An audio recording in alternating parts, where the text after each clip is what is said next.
Ayun. Amen. Start na po tayo. Alright. So, good evening po dito sa atin from the Philippines. Okay, sa lahat po ng mga viewers natin na nasa ibang bansa, nasa ibang oras. Magandang araw po sa inyong lahat. Dito po sa atin sa Tarlac City, it's already 9:30 in the evening. Okay, so discussion po natin, Hosea, chapter 1 to 3. Yan po ang ating magiging discussion ngayong gabi. At hopefully po ay nasa mabuti kayong kalagayan sa oras na ito. Ingat po sa mga nagbibiyahe at sa lahat po naman ng nagpapahinga na. Sleep well. Sa lahat po ng nasa trabaho. Nawa po ay i-bless kayo ng Panginoon Diyos ng wisdom at saka strength. Sa lahat po ng mga may karamdaman, praying for you na kayo po ay makarecover. At sa lahat po naman ng financially in trouble, ay sasamahan po namin kayo. Okay? Because we are also financially in trouble. Kaya si Brother Nick, natawa siya. Okay, so tayo po ay magsimula na. The author is Hosea. At ang ibig sabihin po ng Hosea, God is salvation. Save, O God.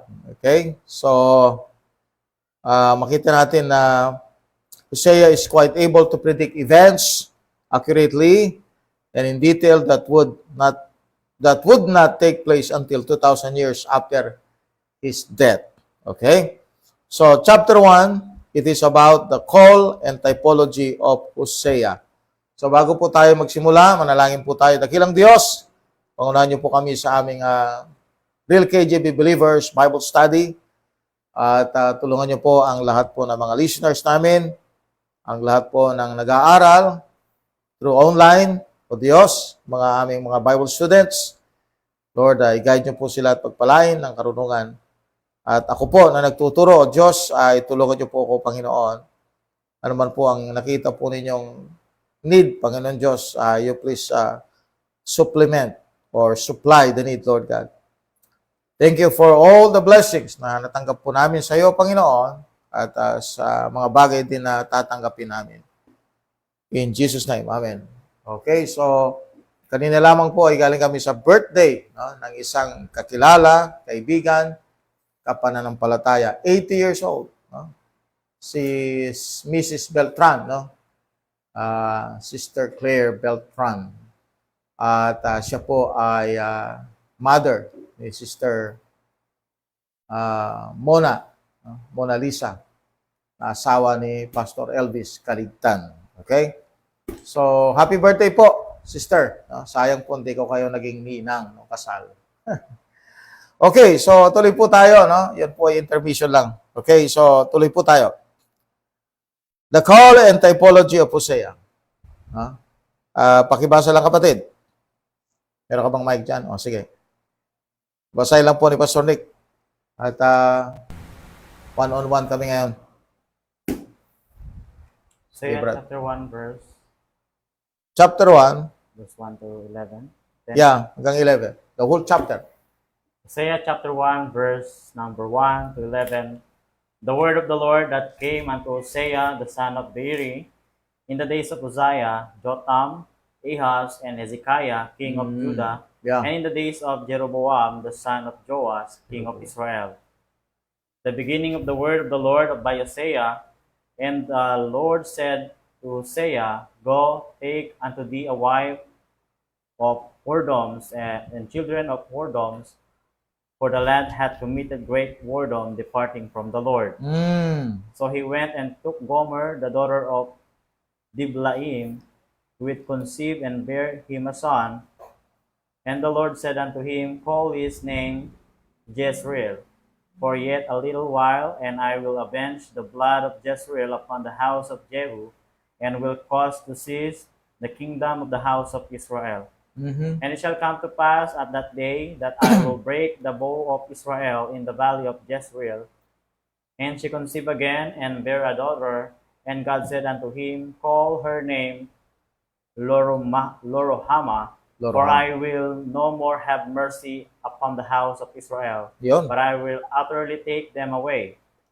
Verse 7, But I will have mercy upon the house of Judah, and will save them by the Lord their God, and will not save them by bow, nor by sword, nor by battle, nor by horses, nor by horsemen.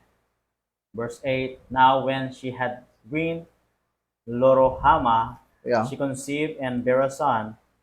Then said God, Call his name Laomi, for ye are not my people, and I will not be your God. Grabe, no? Verse 10, Yet the number of the children of Israel shall be as the sand of the sea, which cannot be measured nor numbered. And it shall come to pass that in the place where it was said unto them, Ye are not my people, there it shall be said unto them, Ye are the sons of the living God. Verse 11, Then shall the children of Judah and the children of Israel be gathered together, and appoint themselves one head, and they shall come up out of the land, for great shall be the day of Jezreel. Okay. So dito po ang typology ni Hosea is actually binanggit po dito sa verse number 2.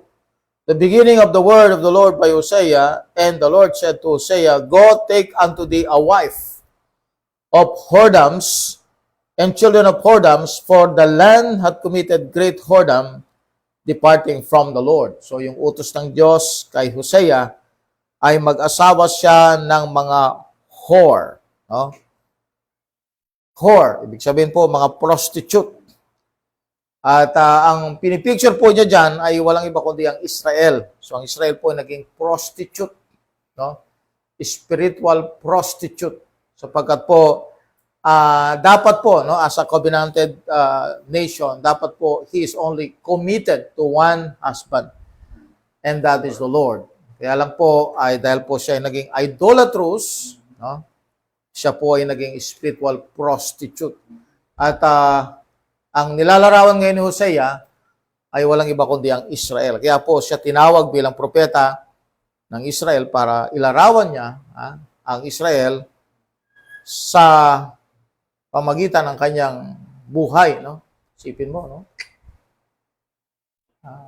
I don't know, no? Pero pag-obey ang ginawa ni Hosea, mag-asawa siya ng prostitute para lang ilarawan niya, no? Yung spiritual condition ng Israel. So, si Hosea po ay nabuhay sa panahon ni Uzziah. Alala natin, si Uzziah namatay after that during the time na ni Isaiah, no? Jotham, Ahaz, and Hezekiah, kings of Judah. And in the days of Jeroboam, the son of Joash, okay, king of Israel. So napakahaba po ng kanyang pananatili bilang isang propeta ng Panginoon. So that will be about over 70 years. Tagal, no? Haba ng buhay nitong taong ito na preacher ng Panginoon. Now, so the Lord said unto him, Call his name Jezreel. So, nagkaroon po siya ng asawa, ng pangalan po ay Gomer. Okay? At nagkaanak po siya at tinawag po siyang Jezreel. Because Jezreel means, I will avenge the blood of Jezreel upon the house of Jehu. No? So, ito po yung kung paano ginyadge ng Diyos ang family ni Ahab at ni Jezebel. Through Jehu, no? Kasi yung sa Jezreel, di ba, naalala natin si Nabot, no?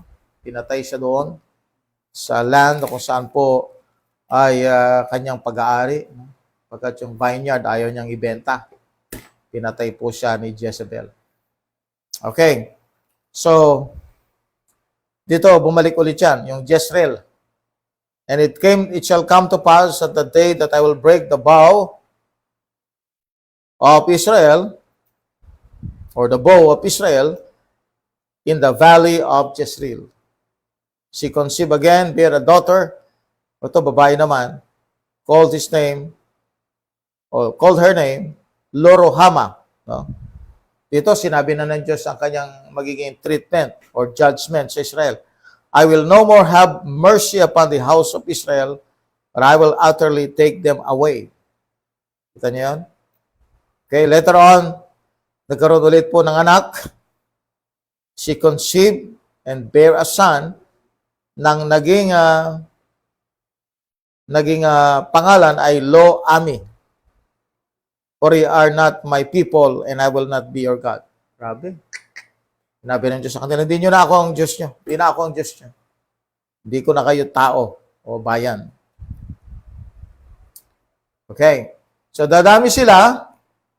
At ang sabi ng Bible dito, you are the sons of the living God. No? Itong sons of the living God, hindi po ito yung katulad ng mga angels. No? So, ito ay relationship ng Israel sa Panginoon Diyos.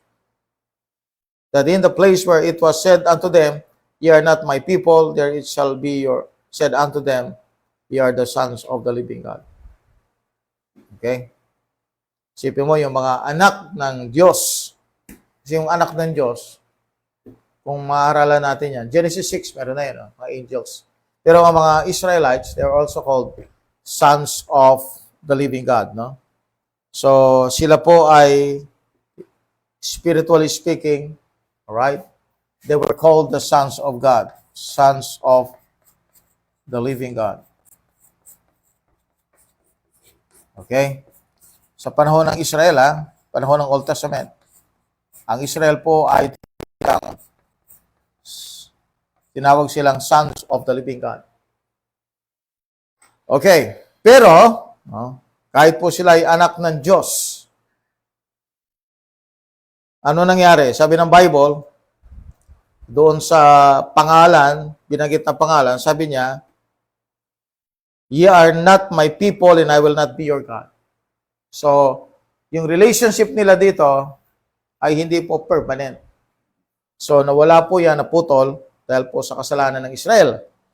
Verse 11, then shall the children of Judah and the children of Israel be gathered together and appoint themselves one head. They shall come up out of the land, for great shall be the day of Jezreel. Okay, so yung day of Jezreel, that is the judgment na binanggit sa verse 5, it shall come to pass at the day that I will break the bow the bow of Israel in the valley of Jezreel. So yung day of Jezreel, it is the judgment of Israel sa time ng Old Testament. At this is about Assyrian captivity. It is about the Assyrian captivity. So binanggit po to sa chapter 2, no? Verses 1 to verse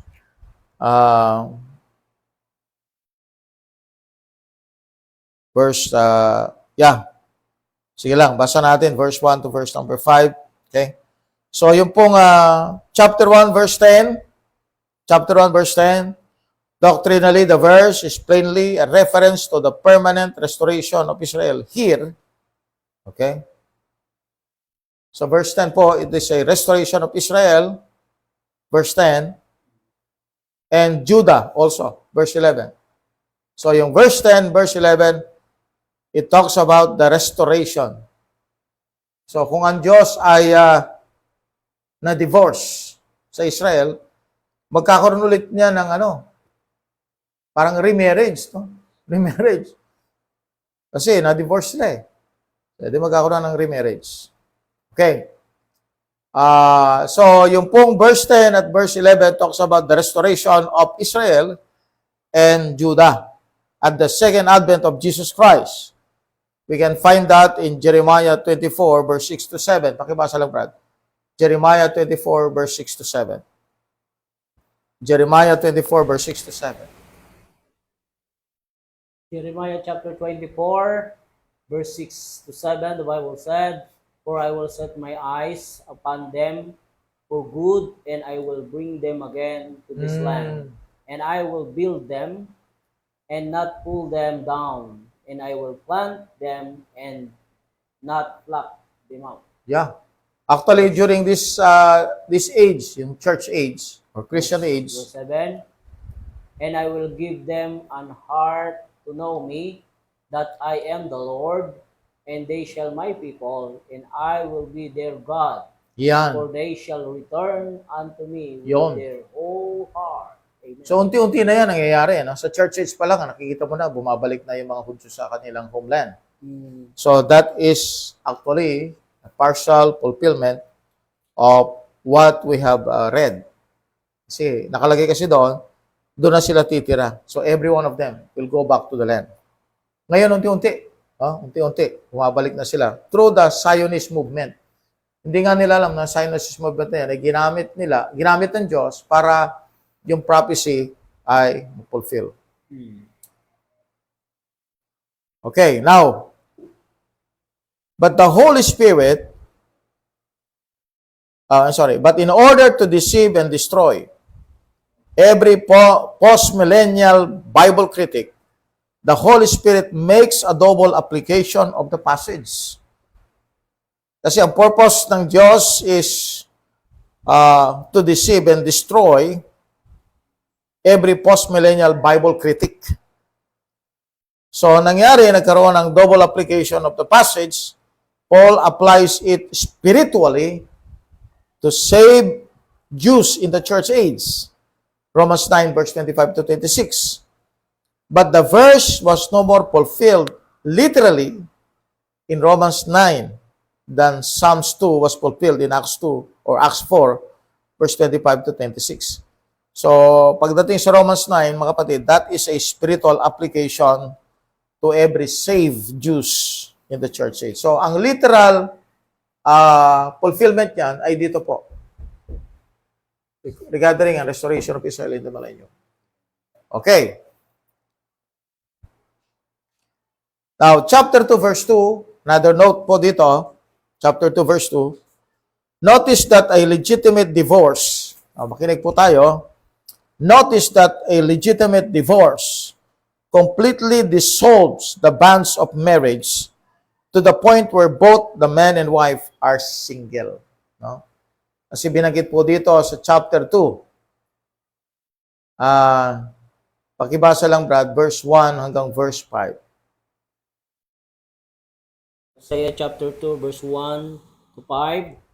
Say unto your brethren, Ami, and your sisters, Rohama, plead with your mother, plead, for she is not my wife, neither am Yun her na. husband. Let her therefore put away her whoredoms out of her sight, and her adulteress from between her breasts, lest I strip her naked and sit her as in the day that she was born, and make her as a wilderness, and set her like a dry land, and slay her with thirst. Yeah. And I will not have mercy upon her children, and they be the children of whoredoms.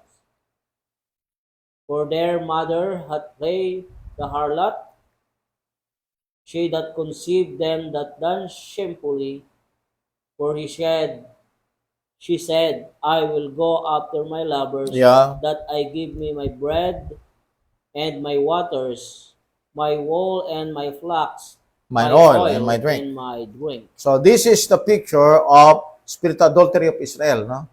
So, ano lang, ginawang nilagay lang sa tao. At dito po makita natin, sabi ng Bible dito, nung binanggit po yung plead with your mother, okay? Plead, for she is not my wife. Neither am I her husband. So, ang isang divorce, no, na tao is completely separated himself to his wife, no, and vice versa. So, both of them are already single. Kaya nga, after the divorce, they can remarry. No? So, dito, ang nangyari kay sa Israel ay na-divorce sila. No? They were separated by God. The relationship was gone. And according sa Bible, for their mother had played the harlot, she that conceived them had done shamefully, for she said, I will go after my lovers. So mga lovers na yan, that is yung mga Diyos-Diyosa ng Israel. Kung saan doon nila hihingin yung mga pagkain nila, supply nila. Okay, so what happened in the time of Hosea, sa time ni Uzziah, Jotham, Ahaz, and Hezekiah, and the days of Jeroboam, ang nangyayari po dito, spiritual adultery. Kaya lumitaw si Hosea as preacher of righteousness to tell them their sins. At nilarawan ito sa buhay niya mismo. Okay? Ginamit yung sawa, ginamit si Hosea, ginamit yung mga anak as example of spiritual adultery of Israel. Now, let's continue reading verse number 6 up to verse 13. Okay? So, we will now see, okay, what will happen to Israel because of their spiritual adultery. Ito po yung captivity na nila. Verse number 6 up to verse 13. Verse number 6 to 13, the Bible said, Therefore, behold, I will hedge up thy way with thorns, and make a wall, that she shall not find her flocks. And she shall follow after her lovers, but she shall not overtake them. And she shall seek them, but shall not find them. Then shall she say, I will go and return my first husband, for then was it better with me than now. For she did not know that I give her corn and wine and oil, and multiplied her silver and gold, which they prepared for Baal. Therefore will I return and take away my corn in the time thereof, and my wine in the season thereof, and will recover my wool and my flax given to cover her nakedness. And now will I discover her lewdness and the sight of her lovers, and none shall deliver her out of my hand.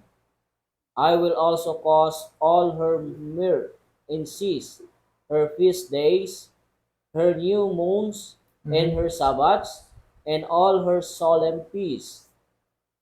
And I will destroy her vines and her fig trees, whereof she had said, These are the rewards of my lovers have given me, and I will make them a forest, and the beasts of the field shall eat them. Oo.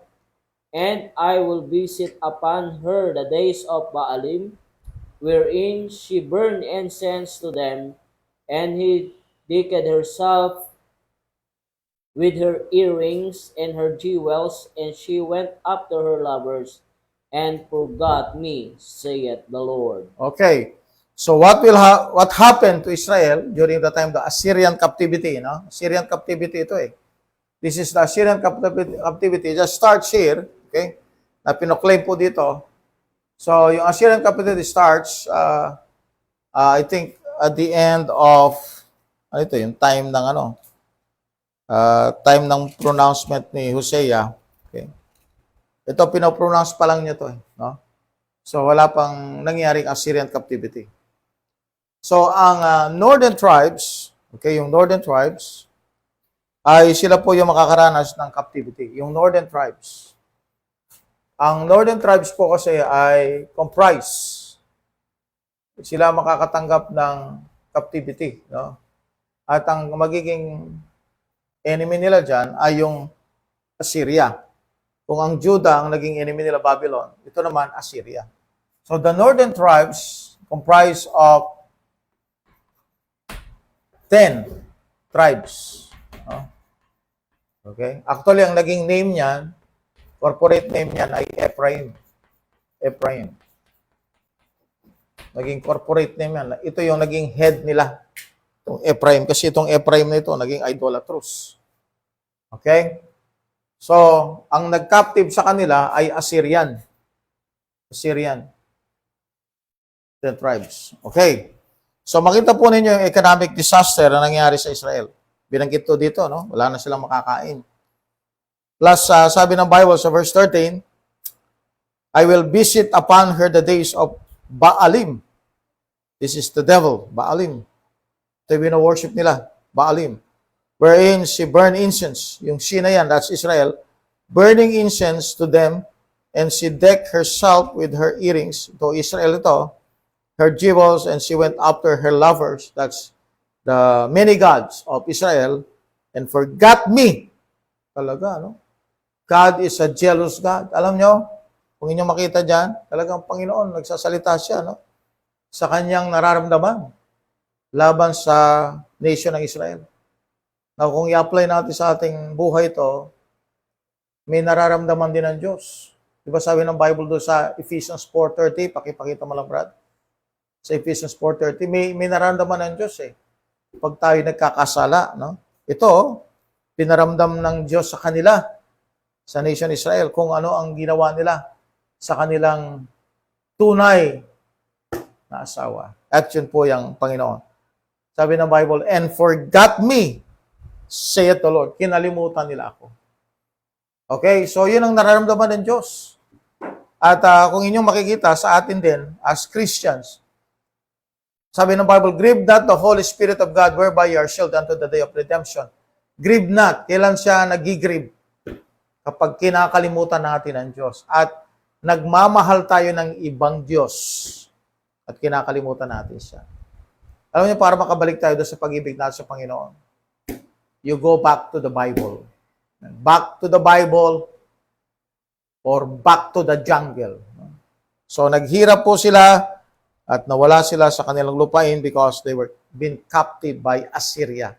So, ang ibig sabihin, nawala yung kanilang economic standing plus nagkaroon sila ng serious attempts ng kanilang mga enemies surrounding them. So, nawala yung safety nila. No? Kung ilalagay natin sa practical application ito, mga kapatid, pag natulad tayo sa buhay ng mga Israelites noong unang panahon, then nung unang mawawala sa atin yung economic standing natin. Pangalawa, yung safety. No? At maraming naghihintay ng mga wolves dyan around para destroy tayo, mga kapatid. Kaya dapat po ay maging faithful tayo sa ating Panginoon. Amen! Okay? Now, let's go to verse 14. The regathering and restoration of Israel in the millennium. Verse 14 to verse 23. Verse 14 to 23. Therefore, behold, I will allure her and bring her into the wilderness and speak comfortably unto her. And I will give her her vineyards from thence, and the valley of Achor for a door of hope, and she shall sing there as in the days of her youth, and as in the day when she came up out of the land of Egypt. Tama, oh. And it shall be at that day, Yeah. saith the Lord, that thou shalt call me a she, and shall call me no more Baali. Mm-hmm. For I will take away the names of Baalim out of her mouth, Yan na. and they shall no more be remembered by their name. Mm-hmm. And in that day will I make a covenant for them with the beasts of the field, and with the fowls of the heaven, and with the creeping things of the ground, and I will break the bow and the sword and the battle out of the earth, and will make them to lie down safely. Safely, yon. Amen. And I will betroth thee unto me forever. Yea, I will betroth thee unto me in righteousness, and in judgment, and in loving kindness, and in mercies. I will even betroth thee unto me in faithfulness, and thou shalt know the Lord. And it shall come to pass in that day, I will hear, saith the Lord, I will hear the heavens, and they shall hear the earth. Mm-hmm. And the earth shall hear the corn, and the wine, and the oil, and they shall hear Israel. And I will sow her unto me and the earth, and I will have mercy upon her that had not obtained mercy, and I will say to them which were not my people, Thou art my people, and they shall say, Thou art my God. Okay, so yan na. Yan na yung kabuuan ng istorya ng Israel. No? Restoration. Nagkaroon ng captivity, na-divorce sila sa Panginoon Diyos, sa Ama sa Langit. Since that time, naging blind sila. No? So we have the temporal blindness happened to Israel. Since that time, nang dumating ang Panginoon, nireject nila si Jesus Christ. Ay hanggang ngayon, mga kapatid, they have the Tanakh, the Bible, in the Hebrew language, and yet, wala silang knowledge doon sa what's happening in the church age. Wala silang knowledge tungkol kay Jesus Christ. Sa kanyang second coming, walang-wala, totally. No? They are blind. Okay? So, nagkaroon sila ng mga great persecutions kasi ang isa sa pinakamatigas na ulo na tao sa mundo, ang Israel. Sila. No? Okay? Bagaman sila tao ng Diyos, pero isa sila sa pinakamatigas na ulo. No? Ayaw maniwala sa Panginoon. Now, there's a note in chapter 2, verse 18. And the day that I will make a covenant for them with the beasts of the field and with the fowls of heaven and with the creeping things of the ground, and I will break the bow and the sword and the battle out of the earth and will make them to lie down safely. So this is peace. Peace, kapayapaan na ito. Now, the word peace on earth will come exactly as announced by the angels at Christ's birth. Luke 2:14. Okay, yung peace on earth na binanggit ng mga angels ay mangyayari po yan. It will be a peace that will last for 1,000 years. Revelation 20 verse 1 to 6. It will be brought in by a circumcised, bearded, pork abstaining, Sabbath observing Jew, reigning as a military dictator from Jerusalem. Psalm 76 verse 1 to 3, Haggai 2 verse 9. And the United Nations will have no part in it whatsoever. Okay? The kingdom is Israel's. Walang magagawang United Nation para sa peace ng mundo. Only when Jesus Christ will come here on earth. Daniel 7 verse 18 and verse 27. Okay? So, the kingdom is Israel's, not the UN. Okay? So, dito na, in-announce na ng Diyos kung paano ang Israel po ay magkakaroon ng regathering and restoration. And that will be in the time of the millennium. Not here, no? Kasi nga, mangyayari sa Israel po, they're going to enter the Great Tribulation period. Kaya, ang tribulation period, tinawag nilang Jacob's trouble, no? Tinawag ng Bible na Jacob's trouble. Why? Because Israel will enter the tribulation period and they're going to suffer persecution in the time of the tribulation period by the Antichrist. Okay. So, let's move on. Chapter 3, Israel in the Church Age. So, ano ang Israel ngayon? No? So, binabanggit ni Hosea, anong Israel ngayon? Kaya nakita ninyo, si Israel po, si Hosea po ay marami po siyang well-detailed predictions. No? Or prophecy, I should say. So, ito po yung kanyang ipinipicture, no? Israel in the Church Age. And then, yung typology ng Assyrian captivity, okay, is the tribulation period. At doon sa time na ito, ni Hosea, okay, binanggit yung Assyrian captivity. So from here, up to the tribulation period, ang Israel po ay captive. No? Gano'ng katagal yun? No? So this is 700 BC, 800 BC. So, gano'ng katagal yun, ano? So, ina-announce ni Hosea to, okay, 800 or 785 years before Christ. Hanggang ngayon, captive pa rin sila. So, Assyrian captivity, very long ito. No? So, gaano katagal, no? Sabihin natin, 606 BC. 600 plus 2,000. So, hanggang ngayon, captive pa rin ang Israel. Oh. Pagawan din na sila captive ng Assyria, pero still captive sila. No? Bakit? Kasi wala silang kingdom eh. Wala silang kingdom. Eh dating may kingdom yan. Okay. Captive sila sa theology ng mga Gentiles. Captive sila sa culture ng mga Gentiles. Captive sila sa economy, yung system ng Gentiles. Wala silang freedom. They can only have peace and freedom pag dumating na yung kanilang king. Alright, chapter 3, Israel in the church age. Brad, basa, verse 1 to verse 5. Hosea chapter 3, verse 1 to 5. Then said the Lord unto me, Go, yet love a woman beloved of her friend, yet an adulteress, according to the love of the Lord toward the children of Israel, who look to other gods and love flagons of wine. So I bought her to me for 15 pieces of silver, and for an homer of barley, and an half homer of barley. And I said unto her, Thou shalt abide for me many days, thou shalt not play the harlot, and thou shalt not be for another man, so will I also be for thee.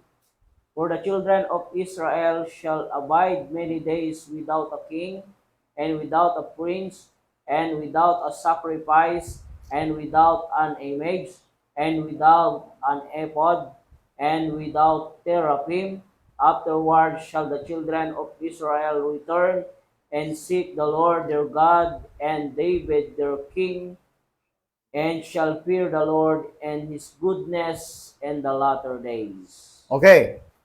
So, sabi ng Bible dito, for the children of Israel shall abide many days without a king, without a prince, without a sacrifice, without an image, without an ephod, without teraphim. So, nawala po yung spiritual yung observances, spiritual observances. Chapter 3, verse 4, ito yung note natin dito. It is God Almighty Himself who puts His own chosen people into a position where they could not obey the very laws He gave them. Deuteronomy 28, verse 64. Nagbigay ng batas ang Diyos, pero dumating ang panahon, wala silang access. Paano siya magkaroon access? Walang tabernacle. Paano sila magsasacrifice? Walang altar of sacrifice. Wala lahat yun. Plus, wala yung high priest, wala din yung priest. Sira, ang kanilang spiritual, sabihin natin, make-up or condition. Okay. They have no king, ng Israel, or kingdom. Sa ngayon, ang Israel, sa church age, ang Israel po ay isang democracy. It's not a kingdom. Okay, sa church age. They cannot offer sacrifice and they have no place to offer it even if they had one. Kahit may sacrifice sila, saan nila i-offer? May batas ang Diyos, hindi nila nasunod. At hindi nila kayang sundin kahit gusto nilang sumunod. Okay, bakit? Wala silang tabernacle, wala silang temple. Okay. At sabi ng Bible, wala din silang priest. Walang ephod Walang high priest. Alala natin yung ating study sa Exodus, yung ephod. That's for the high priest. The Jews make no sacrifice during the Passover. This was their payment for rejecting their Messiah. Luke 21, verse 24. Luke 23, verse 28 to 31. The Jews make no sacrifice during the Passover, which if they were commanded to keep no matter what, no matter where they were. Numbers 9:10. They do make a sacrifice the day before Yom Kippur, the Day of Atonement, but it is not a biblical sacrifice. It is called kapurot. Kapurot.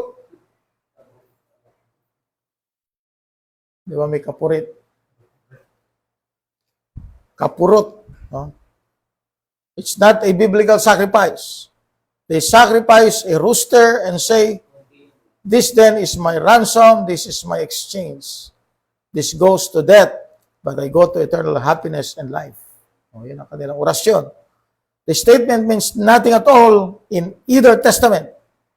When you read Leviticus 16, verse 29 to 34, 23, verse 27, Numbers 29, verse 7 to 11, Hebrews 9, verse 24 to 26, 1 Peter 1, verse 18 to 19, Matthew 20, verse 28, Mark 10:45, 1 Timothy 2:6, na kaya nga po during the time of the church age, walang magawa ang Israel. Spiritually bankrupt siya. Gusto niyang sumunod sa commandment ng Diyos. Meron siyang sacrifice, pero saan niya ilalagay sacrifice? Wala. No? Okay? So yan po ang issue ng Israel sa church age. Now verse 5, afterward shall the children of Israel return. So after this spiritual catastrophe or disaster, mababalik siya. No? Babalik ang Panginoon. Ang Israel naman, babalik siya. No? Babalik siya sa kanyang land. Now, this time, meron na silang state. Pero wala pa silang kingdom because the king is coming. The king is yet to come. So dito sa churches, they are democracy. So they're going to the tribulation period. Dito na sila magsasuffer ng gusto. No? Kung sila ay nagsuffer sa time ng Assyrian captivity, dito po matindi ang kanilang suffering ng Israel. So there will be peace. Yun ang hinahangad nila. Peace for Israel, peace for Jerusalem. But peace will only come to Israel, listen to this, according to the Word of God, when Jesus Christ will come. Okay. Sabi niya, David their king shall fear the Lord, and his goodness in the latter days. Okay, so i-wrap up po natin lahat-lahat, no? So ang Hosea po ay part ng minor prophet. At ang minor prophet po mga kapatid is they're telling about, these minor prophets, they're telling about kung ano yung problem ng Israel, yung sin ng Israel. So until he went through the captivity. And then after that, no, kapatid, no, itong captivity na ito ng Israel, after that, papasok po yung church age, pero still, kapatid, wala pa rin silang kingdom. But the kingdom, according sa Book of Hosea, will come when Jesus Christ will come. Okay? Kita nyo yung dispensational arrangement, no? Kaya hindi tayo malilito kasi nga, yung Bible mismo ang ating guide. Baga sa kan, sineset tayo, ito yung dapat mong isipin, ito yung dapat mong gawin. Ito yung dapat mong maging pananaw. So the Bible give us that guidance. Kaya nga, hindi tayo post-millennialist because we know na kahit anong gawin ng tao, kahit anong development, technology, science, whatever, hindi po ito magbibigay ng kapayapaan sa mundo. Bagkus, no? Magpapalala pa sa sitwasyon ng mga giyera. Okay? So, anong kailangan nating malaman? According kay Hosea, we have to wait for the coming of Christ. Because ang Israel, kung gaano man siya kasalanan nga, kasama ngayon, o blind siya ngayon, lahat po yan ay mapapatawad at magiging clear sa isip nila, ito yung Panginoon na aming pinako. Ito yung Diyos na aming na kung saan po ay nireject. And that is Jesus Christ. Okay? So, yan po ang Hosea. At ang Hosea ay sinulat as una, yung buhay niya became a typology of Israel. But most of his preaching, hindi lang po siya damnation o para bang dinadam niya ang nation Israel, kundi binibigyan din niya ng hope. Hope ang Israel. Okay, so that's the book of Hosea chapter 1 to chapter 3. At mabilis lang po tayo, alam niyo kung bakit. Sa Hosea matatapos natin makagad dito because ang liliit po ng mga chapter. Hindi ka guys sa Exodus, Genesis, maabot ng 40, 30. Haba, no? Haba ng Bible reading. Kaya ang haba din ng comment. Okay. Yan po. Salamat po sa inyo pong pagbibigay no, ng oras. Alam niyo po, mga kapatid, yung saya namin kapag gabi ay kayo. No? Hirap naman kung nagsasalita kami dito at palaka ang nakikinig. No? So, salamat sa Diyos, mga tao ang nakikinig. Amen. Nagmamahal, nagla-likes, nag-heart pa, Amen. nagko-comment pa, at nag-encourage pa. Amen? Yung iba nga nagpapadala pa ng pangkape. Okay. Ano lang po? Intermission number naman. Alright, patawa lang po, patawa. Okay, so thank you so much for joining us tonight. Amen? Amen. Patuloy po nating idig pa, hukayin pa yung laman ng minor prophets. Okay? Huhukayin natin lahat. Yan, kain natin lahat. Hanggang sa makita natin yung mga laman yan. Amen. Dive in, launch to the deep. Okay.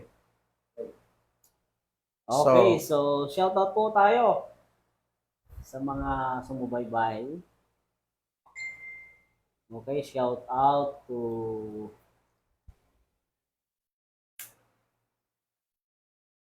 Wilson Lar Lungakit, Amen. Jocelyn Asam, Sister Angeline Guloy, Yep. Miracle Atanasio, Maricel ata. Marikel. Miracle. Miracle. Wow. Ganda ng pangalan. Miracle. Miracle. Kala ko Si Maricel. Sister Maricel. Naging miracle na. Naging miracle na siya. Miracle Atanasio. Sister Lobelia Patungan, Poliana Rose Gonzales Nicolas, ex Taraki, yan, si Brother Ronnie, yung ating pong masugid na taga-subaybay sa lugar ng Agoola Union. Yeah. Amen. Member po ni Pastor Ray Guloy. Busin nyo yan, brad, ha? May dumating po, no? Kasasabi ko lang ng pangkapi, ayan, dumating. Isang damungkal na cake. Araw, sasagit ang ipin natin dyan. Okay, Prince Arjen Kapili. Yan, si Brother Arjen. Kilala daw nung pamangkin ko. Ron Mark Siano. Tens de la Cruz. Robilin Abelia Hortelano. Anong year itong minor prophets? Gloria Reyes. Anong Rolando Sa Salvador. Isagani Peralta Reyes. And Iza Sino ang teacher na? Ronalyn Bukad Pasqua. Mhm. Binaligtad ang pangalan. Si Cesar Azar Alcantara. Amen. Then si Pastor Joma Rivero. Wow. Andun pa yata sa Lonyo. Andun pa. Andun pa. Siyang bumasal. Siya daw yung first preacher ng church ko. Mhm. Kaya talagang Grabe, history yun. nakamarka. History. History yun. Amen. Kaya si Haralyn Lorido or Jaralyn Lorido, si Christopher Villarreal, Mhm. James Gonzalez, Amen. at Pastor si James. Brother Albert Alikaykay. Yan. Yan. At si ML Griffel. So, yan po. Shout out sa inyo pong lahat. Yan. Raymond. Pastor Pastor Raymond. Raymond Atanasio. Yan. Amen po. Wow. Dami, ano? Hmm. Praise God. Si Neera. Yan, Sister Neera. Yes, si Gloria Reyes po. Amen, amen. Yes po sa inyo lahat. Praise God. Alright, sana po ay meron po kayong nakukuha at Mhm. kaya nag-i-increase ang inyong knowledge sa Bible, no? Yan ang ating pong goal na sa pamagitan po ng pagtuturo natin, mag-increase ang knowledge ng mga believers. At alam niyo po, with the onset, and with the development of the internet, talagang naging mataas yung kaalaman ng mga tao ngayon sa Bible. Mhm. Ang kailangan lang po natin, meron talagang bagasakang tatayo, no, na magtuturo sa Biblia kasi marami nagtuturo ngayon eh. Meron dapat tatayo na hindi titigil na ituro yung nararapat. At yun talagang tamang interpretation ng Biblia. Bible lang tayo, Bible. Bible lang. Walang dictionary daw. Okay, so yun po, no? Alright, so, Pastor Nick, I pray ka na, brother. Okay, so magtapos po tayo sa panalangin. Samahan niyo po kami mga kapatid. So let us pray. Dakilang Diyos, Mang Banal, makapangyarihan Amen. sa lahat. Salamat po Panginoong Diyos sa natapos Panginoon na chapter Panginoong Diyos ng Book of Hosea, Panginoon. Yes, Lord. Dalangin po namin sa oras pong ito, Panginoong Diyos, na ang nalaman po namin, Panginoong Diyos, sa oras pong ito ay manatili sa aming pong isip at puso, Panginoong Diyos, na Ikaw, Panginoong Diyos, ang patuloy na nagmamahal, Panginoong Diyos. Yeah. Kung sino man po kami, Panginoon, Tama po. sa inyo pong harapan, O Diyos, salamat po sa biyaya mo, Panginoong Diyos. Salamat po sa pag-ibig mo, Panginoon, na inalay niyo po sa amin, Panginoong Diyos. At dalangin po namin, Panginoong Diyos, sana po, Panginoon, ganun din po, Panginoong Diyos, sa amin pong mga mahal sa buhay, Panginoon, Amen. ay makaabot ang iyong pong pag-ibig sa kanila, Tama Panginoong po. Diyos. Yes, Lord. At ikaw, Panginoon, ang kikilalanin po nilang tagapagligtas, O Diyos. Amen. Kaya po, Panginoon, sana po, Panginoong Diyos, someday, Panginoon, makasama po namin sila, Panginoong Diyos, sa rapture, Panginoong Diyos. Tama po. At makapiling po namin sila, Panginoon. At dalangin po namin, Panginoong Diyos, muli, ang pag-aaral na tulad po nito, Amen. ay kami, Panginoong Diyos, ay patuloy na gabayan mo, Panginoon, at bigyan, Panginoong Diyos, ng lakas, Panginoon, at talino, Panginoong Diyos. Ganun din po, Panginoon, inilalapit din po namin, Panginoong Diyos, ang lahat po naming mga masugid na taga-subaybay, Panginoong Diyos, na sila po, Panginoon, ay hindi po nagsasawa, Panginoong Diyos, na kami po'y samahan, Panginoong Diyos, sa tulad na pag-aaral po nito, Panginoon. Gaya po ng binabanggit po namin, hindi po namin sila nakakadaupang palad, hindi po namin sila nakikita personal, Panginoong Diyos. Amen. Pero ang fellowship po namin, Panginoong Diyos, ay nito at ang inyo pong salita, Panginoon Yes. Diyos. Kaya Amen. po, Panginoon, salamat po sa biyayang pinagkaloob niyo po sa amin, na sila po, Panginoong Diyos, ay nilalapit mo, Panginoong Diyos, Amen. sa pamamagitan po ng inyo pong salita. Salamat po, Diyos, itinataas ka namin sa pangalan ng aming Panginoong Jesucristo. Amen. At amen. Amen. Amen. Praise the Lord. Praise the Lord. Amen, amen. Okay, please like, share, and follow our Facebook page. Gayon na din po sa ating YouTube channel. Paki-subscribe na po kung hindi pa kayo nakapag-subscribe nang sa gayon kayo po ay maging updated sa lahat po ng ating latest videos. Okay, once again, good morning, good afternoon, and good evening. Real KGB Believers now Signing off. Amen. God bless po. Goodbye again.